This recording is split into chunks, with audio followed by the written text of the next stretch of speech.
इस समय आप लोग देख रहे होंगे कि हमारे देश के पहले कानून मंत्री और संविधान के जनक यानी कि पिता भीमराव अंबेडकर साहब की काफी चर्चाएं हो रही हैं। कांग्रेस कह रही बीजेपी बाबा अंबेडकर साहब का अपमान कर रही है और बीजेपी कह रही कांग्रेस ने उनका अपमान किया है। तो कांग्रेस और बाबा साहब अंबेडकर के बीच किस तरह के रिश्ते रहे हैं, कौन से मुद्दे मतभेद भी रहे हैं, उनके बारे में हम लोग बात करते हैं। और भीमराव अंबेडकर साहब को अपनी स्क्रीन पर भी आप लोग देख रहे होंगे। इनका जन्म 14 अप्रैल 1891 में हुआ था। 6 दिसंबर 1956 में इनकी डेथ हो गई थी। तो भारत में बाबा साहब भीमराव अंबेडकर को सबसे बड़ा दलित आइकन माना जाता है। 1942 में अंबेडकर ने शेड्यूल्ड कास्ट फेडरेशन की भी स्थापना की ताकि दलित समुदायों के अधिकारों के लिए अभियान चलाया जा सके। उन्हें भारतीय संविधान का जनक माना जाता है। उन्होंने समाज के दबे कुचले वर्गों के मानव अधिकारों की रक्षा के लिए कई सामाजिक आंदोलनों का नेतृत्व भी किया। और एक बात बता दूं आपको, भीमराव अंबेडकर खुद आप देखेंगे एक तरह से उन्हें भेदभाव का सामना करना पड़ा था। वो भी इन परिस्थितियों से जूझे थे, निचली कास्ट ऊपरी कास्ट के मामलों से, इसलिए उन्होंने अनुभव भी किया था। भीमराव अंबेडकर के विचारों और कार्यों को लेकर राजनीतिक पार्टियों में हमेशा से ही चर्चा होती रहती है। हाल ही में संसद में संविधान पर बहस के दौरान केंद्रीय गृह मंत्री अमित शाह के अंबेडकर पर एक बयान के कारण काफी विवाद बढ़ गया। राज्यसभा में अमित शाह ने कहा कि आजकल एक चलन बन गया कि बार बार अंबेडकर अंबेडकर अंबेडकर कहा जाता है। इतना नाम अगर किसी भगवान का लिया जाता तो 7 जन्मों तक स्वर्ग मिलता। ये तो अच्छी बात है कि अब आप अंबेडकर का नाम 100 बार और लीजिए, लेकिन इसके साथ ही अंबेडकर जी के प्रति आपके भाव क्या है मैं बताता हूँ। ये किसने? अमित शाह साहब ने कहा था। और बहुत सारे लोग देखिए भीमराव अंबेडकर साहब को भगवान भी मानते हैं, ये बात भी याद रखिए। शाह के इस बयान के बाद विपक्ष ने इसे बाबा साहब अंबेडकर का अपमान बताते हुए कड़ा विरोध किया। इस बयान ने राजनीतिक हलकों में एक नई बहस छेड़ दी और विपक्षी दलों का आरोप है कि उन्होंने डॉक्टर अंबेडकर का अपमान किया है। वहीं प्रधानमंत्री मोदी और बीजेपी के अन्य नेताओं ने इन आरोपों पर कहा कि वे भीमराव अंबेडकर का सम्मान करते हैं, उनके लिए बहुत कुछ किया है। फिलहाल कांग्रेस पार्टी देश भर में अमित शाह के बयान के खिलाफ विरोध प्रदर्शन भी कर रही है। और देखिए कांग्रेस की बात करें तो 1885 में इसकी स्थापना हुई थी। बीजेपी की स्थापना 1980 में हुई थी। बाबा साहब अंबेडकर और कांग्रेस के बीच पहला मतभेद। तो भीमराव अंबेडकर ने दलितों के हितों की रक्षा के लिए 15 अगस्त 1936 को कांग्रेस से अलग राजनीतिक पार्टी इंडिपेंडेंट लेबर पार्टी की गठन किया और इस पार्टी का उद्देश्य दलित समुदायों के हितों की रक्षा करना था। असल में अंबेडकर कांग्रेस के तरीकों से सहमत नहीं थे और उन्हें लगता था कि कांग्रेस दलितों की समस्याओं को गंभीरता से नहीं ले रही है। अंबेडकर का मानना था कि दलित वर्ग के अधिकार और सामाजिक आर्थिक स्थिति को मजबूत करने के लिए एक स्वतंत्र राजनीतिक मंच की आवश्यकता थी।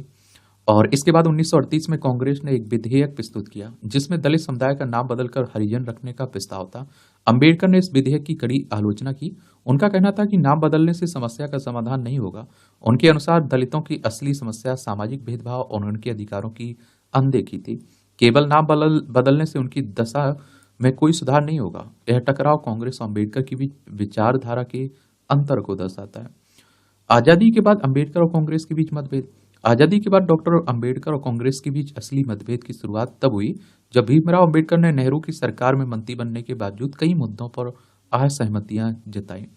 आप देखेंगे भीमराव अंबेडकर साहब को नेहरू मंत्रिमंडल में जगह मिली थी, पहले कानून मंत्री बनाए गए थे।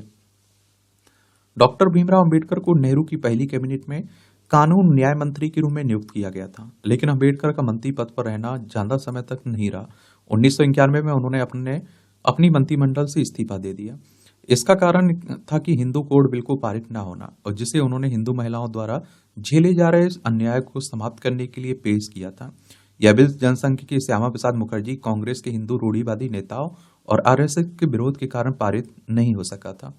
आरएसएस ने इसके खिलाफ आंदोलन भी चलाया था। कांग्रेस के ब्राह्मणवादी रूढ़िवादी वर्गों ने अंबेडकर का विरोध किया था।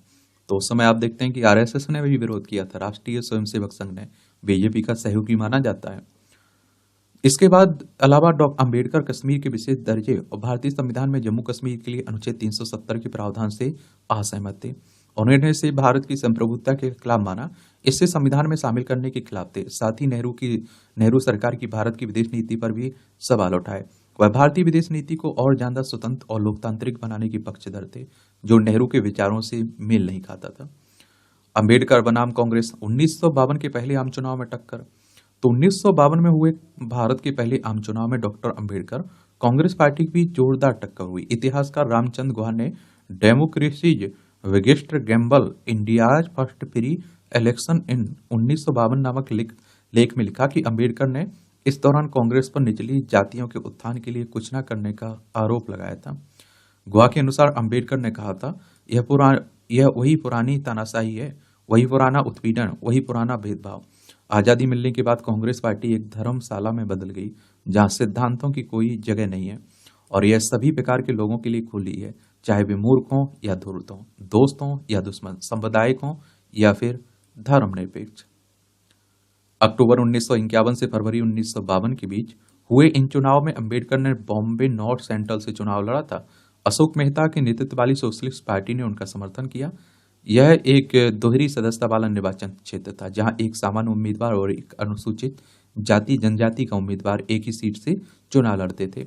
यह प्रथा 1961 तक देश में प्रचलित थी। इस चुनाव में कम्युनिस्ट पार्टी के नेता S.A. डांगे जैसे दिग्गज भी शामिल थे। अंबेडकर कांग्रेस के नारायण सदोबा काजरोलकर से 15,000 वोटों से हार गए थे।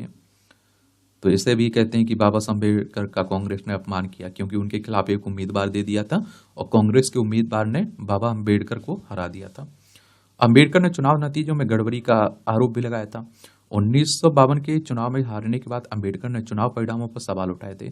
5 जनवरी 1952 को पीटीआई की रिपोर्ट के अनुसार अंबेडकर ने कहा कि बॉम्बे की जनता का भारी समर्थन कैसे इतनी बुरी तरह से झूठा साबित हो सकता है, यह वास्तव में चुनाव आयुक्त द्वारा जांच का विषय है।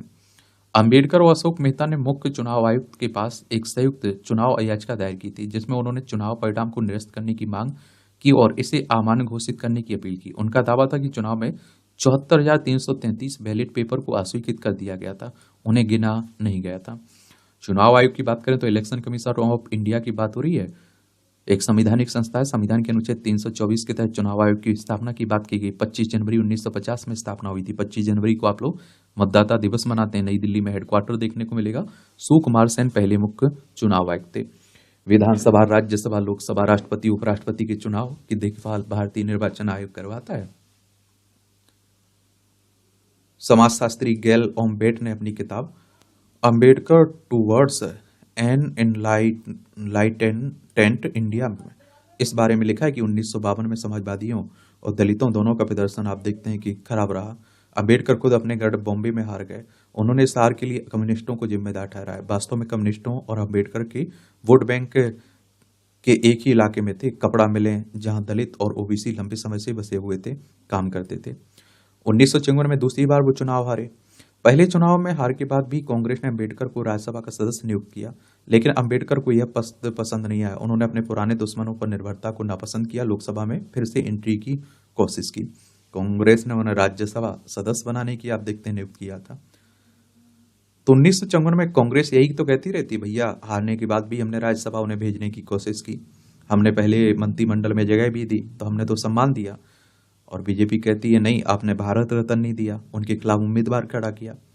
1954 में अंबेडकर ने महाराष्ट्र के भंडारा निर्वाचन क्षेत्र से उपचुनाव में दूसरा चुनाव लड़ा।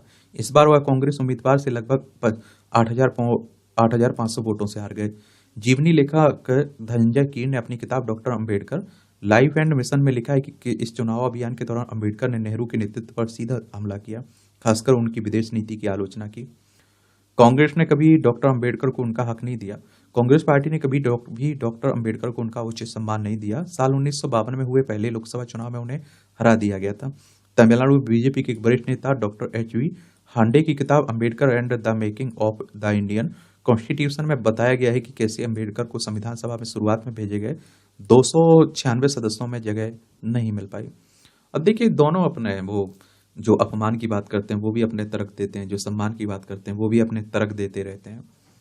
1940 में संविधान सभा के लिए अंबेडकर के चुनाव का कांग्रेस नेतृत्व की एक वर्ग ने कड़ा विरोध किया था, खासकर वल्लभ भाई पटेल, VG खेर और किरण शंकर रॉय ने। इसके बावजूद अंबेडकर अविभाजित बंगाल के जेसोर खुलना निर्वाचन क्षेत्र से 1940 में संविधान सभा के लिए चुने गए थे।